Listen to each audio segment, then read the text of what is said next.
Hello दोस्तों। आज मैं जो आपको कहानी सुनाने जा रहा हूं वो एक सच्ची घटना पर आधारित है। ये कहानी विनोद की है। कहानी शुरू करने से पहले आप सब अपने अपने हेडफोन लगा लें। चलिए आज की कहानी शुरू करते हैं।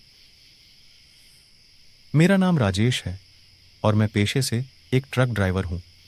मैं हूं तो देहरादून का रहने वाला, मगर ये घटना मेरे साथ गुजरात के पास घटी थी। गर्मियों की उस रात मैं गुजरात कुछ सामान की डिलीवरी करने जा रहा था। मेरे साथ मेरा हेल्पर कमलेश भी था। उस रात करीब रात के 12 बजे मैं गुजरात के हाईवे में था।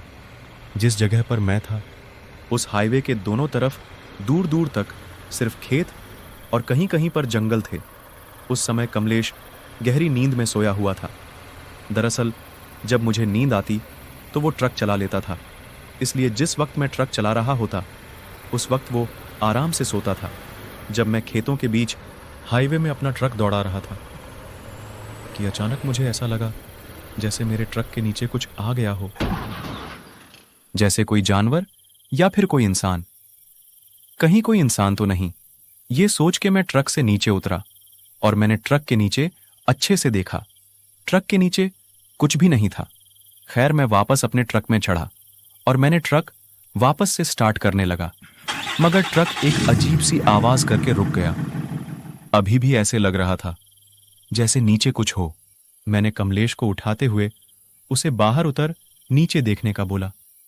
कमलेश ट्रक से उठा और ट्रक के चारों साइड से नीचे देखने लगा। उसको भी वहां कुछ दिखा नहीं, तो मैंने उसको ट्रक का इंजन चेक करने के लिए बोला।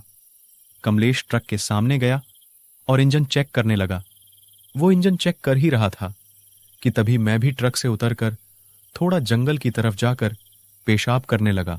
पेशाब करने के बाद में ट्रक के पास आया तो कमलेश वहां नहीं था। मुझे लगा कि वो अंदर बैठ रखा होगा और मैंने नीचे से ही अंदर देखा तो कमलेश वहां भी नहीं था। मैं उसे आवाज लगाने लगा, मगर कहीं से उसकी कोई आवाज नहीं आई। आसपास जहां जहां तक मेरी नजर जा रही थी वहां एकदम खामोशी थी और पूरी सड़क भी खाली थी। मुझे दूर दूर तक कमलेश कहीं भी नजर नहीं आ रहा था। मैंने उसे फिर से आवाज दी, मगर फिर भी कोई जवाब नहीं आया। मुझे लगा कि शायद वो भी पेशाब करने के लिए यही आसपास कहीं गया होगा, तो मैं भी थोड़ा इधर उधर हो गया। मुझे करीब 5 मिनट हो चुके थे, पर कमलेश अभी तक नहीं आया था। तो मैं ट्रक में चढ़ा और एक टॉर्च लेकर वापसी बाहर आ गया। टॉर्च जलाकर मैंने चारों तरफ देखा और फिर मैं हाथ पर टॉर्च लेकर थोड़ी आगे की तरफ निकल गया। आगे जाते जाते मैं टॉर्च अपने आसपास भी मारता जा रहा था कि कहीं मुझे कमलेश मिल जाए। थोड़ी ही दूर आगे जाके मुझे एक खेतों के बीच घर नजर आया और मुझे उस घर के बाहर कोई खड़ा दिखा। मैंने उस तरफ टॉर्च मारी तो वो घर के दरवाजे की तरफ मुंह करके खड़ा था। मुझे बस उसकी पीठ दिख रही थी कि तभी मेरी नजर उसकी कमीज पर गई। वो वही कमीज थी जो कमलेश ने पहनी थी। ये देखते ही मैंने उसका नाम पुकारा, मगर उसने कोई जवाब नहीं दिया। वो वहां एकदम शांत स्थिर खड़ा था। मुझे लगा कि शायद वो पीने का पानी ढूंढ रहा होगा और तभी उसे ये घर मिला होगा। इसलिए मैं उसकी तरफ बढ़ने लगा। मैं आगे उसकी तरफ तो बढ़ रहा था, लेकिन न जाने क्यों मुझे अजीब सी बेचैनी हो रही थी। मैं गुजर तो खेतों के बीच से रहा था, लेकिन ऐसा लग रहा था कि जैसे मानो ये खेत नहीं शमशान घाट हो। एक अजीब सी हवा वहां पर चल रही थी। जानवरों की आवाज बार बार आ रही थी और जानवरों के साथ कई बार तो कुछ ऐसी आवाज भी आ रही थी जो खेत से तो कभी नहीं आती। मैं फिर भी उसके पास जाते ही जा रहा था। अब मैं उससे बस 10 कदम की दूरी पर था कि तभी मुझे मेरे पीछे सड़क में से मेरे ट्रक की हॉर्न सुनाई दी। मैंने पलट के पीछे देखा तो कोई मेरे ट्रक के हॉर्न को बजा रहा था। जब मैंने ट्रक के अंदर टॉर्च करने की कोशिश करी तो मुझे हल्की सी झलक कमलेश की दिखी। उस झलक से ही मैं इतना डर गया था कि मुझे कुछ समझ नहीं आया कि ये क्या हो रहा है। जैसे ही मैं डर से पीछे मुड़ा तो वहां उस घर के आगे अब मुझे कोई खड़ा नहीं दिख रहा था। बस अब उस घर का दरवाजा खुला हुआ था और अंदर एकदम घनौर अंधेरा था। मैं वहीं खड़े खड़े सुन्न हो गया कि तभी एक हाथ मेरे कंधे पे आया। उस समय मानो मेरा पूरा शरीर कांपने लगा था और मैं डरते डरते पीछे मुड़ा तो वहां पर कमलेश था। उसने मुझे देखते ही बोला, आप यहां क्या कर रहे हो? उसकी आवाज सुनकर मेरे दिल को एक सुकून मिला। मैंने उससे पूछा कि वो कहाँ गया था।